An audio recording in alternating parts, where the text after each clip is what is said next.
Supprimer la prescription pour les crimes sur mineurs. C'est la proposition de loi dévoilée aujourd'hui par 3 députés, dont Perrine Goulet du MoDem, que nous accueillons et qui nous répondra dans quelques instants. Cette loi s'appuie sur un rapport parlementaire sur le sujet qui a également été publié aujourd'hui. Bonsoir Tiffaine Le Riche, quelles en sont les grandes lignes ?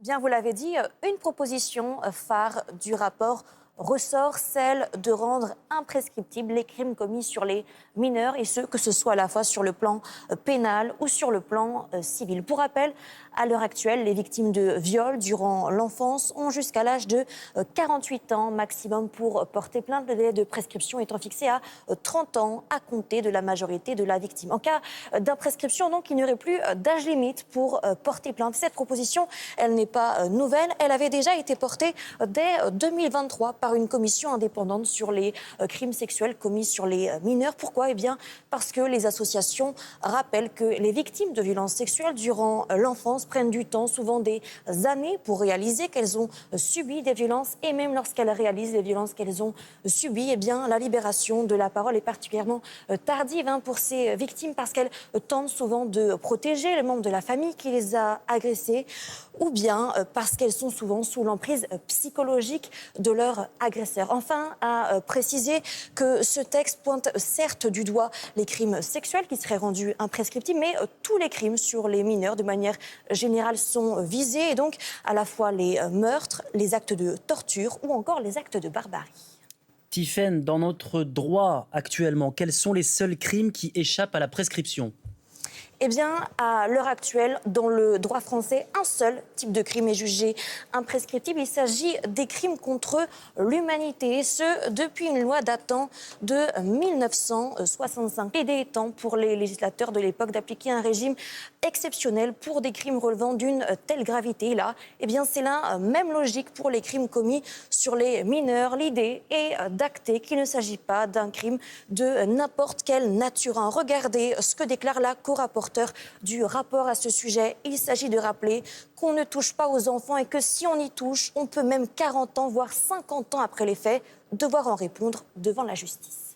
Les crimes sur mineurs bientôt imprescriptibles, c'est donc la question du 23h. Et on accueille donc Perrine Goulet. Bonsoir, députée MoDem de la Nièvre. Perrine Goulet, qu'est-ce qui motive cette proposition de loi ? En quoi le droit actuel n'est pas, selon vous, adapté ? Comme vous l'avez très justement rappelé, cela fait suite à des travaux depuis plus de 5 mois de la délégation aux droits des enfants que je préside à l'Assemblée nationale, qui s'est posé la question, parce que c'est une demande de la société, est-ce qu'il faut rendre imprescriptibles les crimes sur mineurs ? Nous avons auditionné des personnes qui pensent que oui, d'autres qui pensent que non. Et donc, suite à tout ça, on s'est fait aussi une intime conviction. Et notre intime conviction, c'est que compte tenu de la particularité des victimes, qui sont des enfants, et du fait que, eh bien, ils mettent du temps, et vous l'avez très justement dit, à révéler certains faits, mais aussi parce qu'ils peuvent être sous influence de leurs parents, ils mettent longtemps à révéler les faits. D'ailleurs, on le voit bien sur les crimes sexuels notamment, la moyenne de révélation, c'est 44 ans. Donc, quand on dit moyenne, c'est-à-dire que la moitié, quasiment, sont au-dessus de 44 ans. Alors, et donc, même si c'est 48 ans dans quelques mois, puisqu'on a voté ça en 2018, donc ça sera réellement applicable qu'en 2028, eh bien, on a estimé qu'il y avait besoin d'aller plus loin pour laisser le temps aux victimes eh bien, de demander des comptes un petit peu au niveau de l'auteur, et surtout d'être reconnues en tant que victimes pour ce qu'elles ont subi. Alors, si votre loi est adoptée, est-ce qu'on a une idée du nombre de dossiers qui pourraient être rouverts ?